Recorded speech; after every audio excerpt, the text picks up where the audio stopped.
আসসালামু আলাইকুম।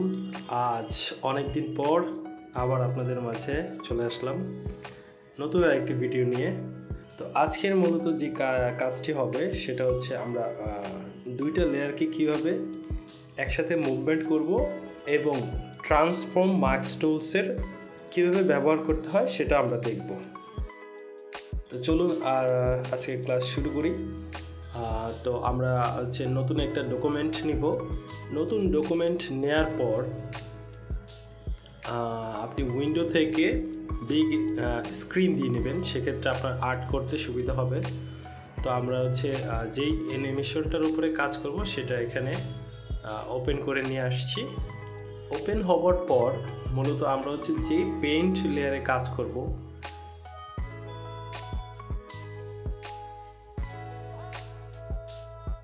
সেটা আপনাকে প্রথমেই আমরা হচ্ছে অ্যানিমেশন টাইমলাইন থেকে অ্যানিমেশন কার্ভে সিলেক্ট করে প্লাস বাটনটি ক্লিক করে নেব। প্লাস বাটন ক্লিক করে নিলে আপনি দেখতে পারবেন আপনার লেয়ার মার্কসের নিচে একটা অপশন দেখা যাচ্ছে। দেন হচ্ছে আমরা স্ক্র্যাচটির উপরে কালার করব।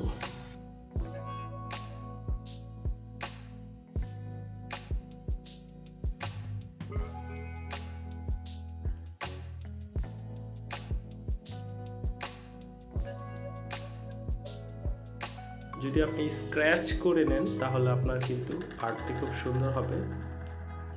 তো আমি এখন আর্ট করে দেখাচ্ছি।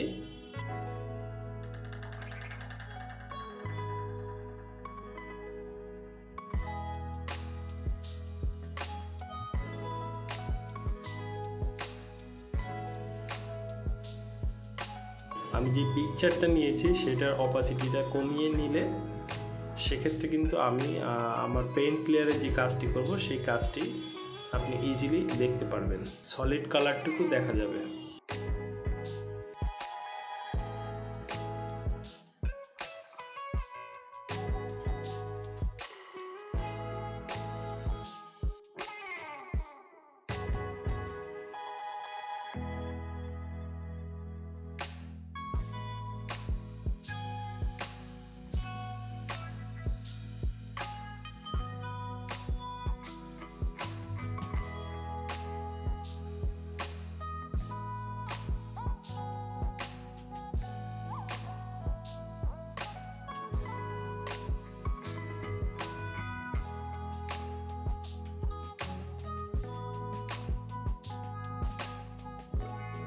জেরির ফেসটুকু আর্ট করার পর আমি অ্যাড থেকে ট্রান্সফর্ম মার্কসটা ক্লিক করব। দেন এখানে আমার ট্রান্সফর্ম মার্কসের একটি নতুন লেয়ার আসবে।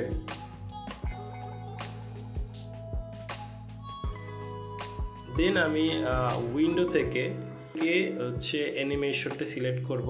ডকার্স থেকে অ্যানিমেশন সিলেক্ট করার পর আমাকে এখানে অ্যানিমেশন কার্ভ থেকে অ্যাড প্লাস বাটনটি ক্লিক করার পর আমি আমার জেরির ফেসটি মুভমেন্ট করে দেখাবো। আমি উপর থেকে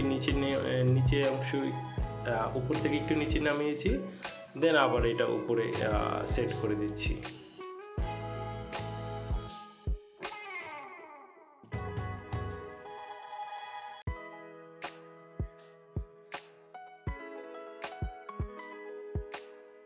দেন একেবারে আগের পজিশনে নিয়ে আসলাম।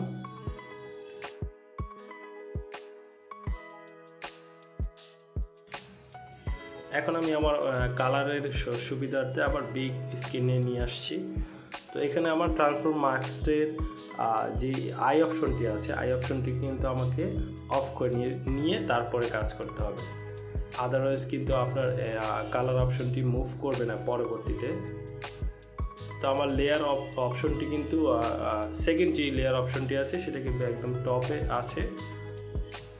ট্রান্সফর্ম লেয়ারের নিচে আনার পরেই কিন্তু আমাকে কালার করতে হবে।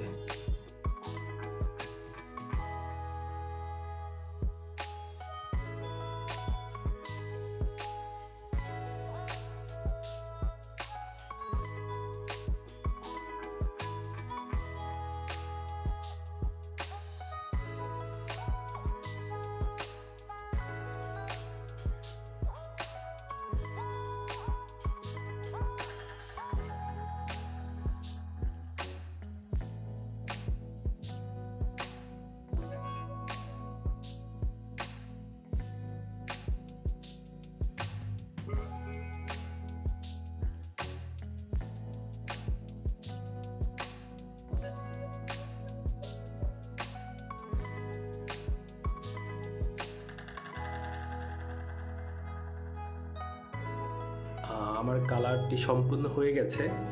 তো আমি এখন দেখাবো আমার ফার্স্ট লেয়ার এবং সেকেন্ড লেয়ার দুটোই কীভাবে একসাথে মুভমেন্ট করছে।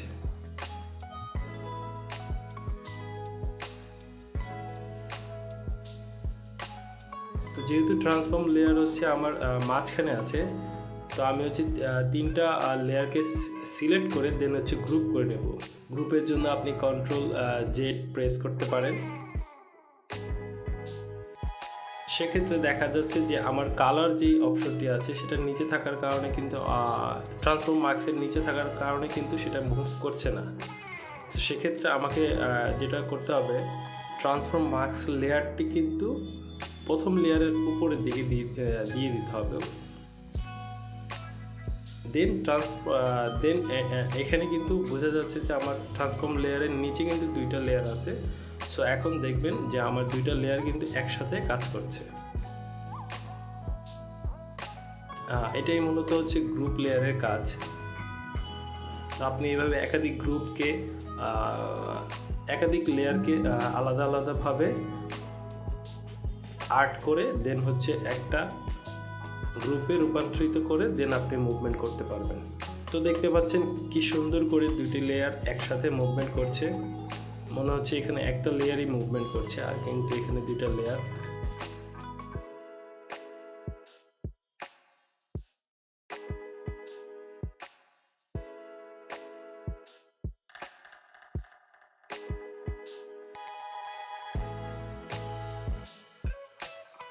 দেন আপনি আপনার ফাইলটি সেভ করে নেবেন। সেভ করার জন্য ফাইল অপশন থেকে সেভ অ্যাজ। আমার ফাইলটি সেভ হয়ে গেল। তো আজকের ক্লাস মূলত এই পর্যন্তই। পরবর্তীতে আমি আরও শর্টকাট ওয়েতে কীভাবে ইজিলি কাজ করা যায় এরকম কিছু নতুন নতুন ভিডিও নিয়ে আসবো। তো আজকে এই পর্যন্তই। সবাই ভালো থাকবেন। আল্লাহ হাফেজ। আর অবশ্যই আমার চ্যানেলটি সাবস্ক্রাইব করবেন।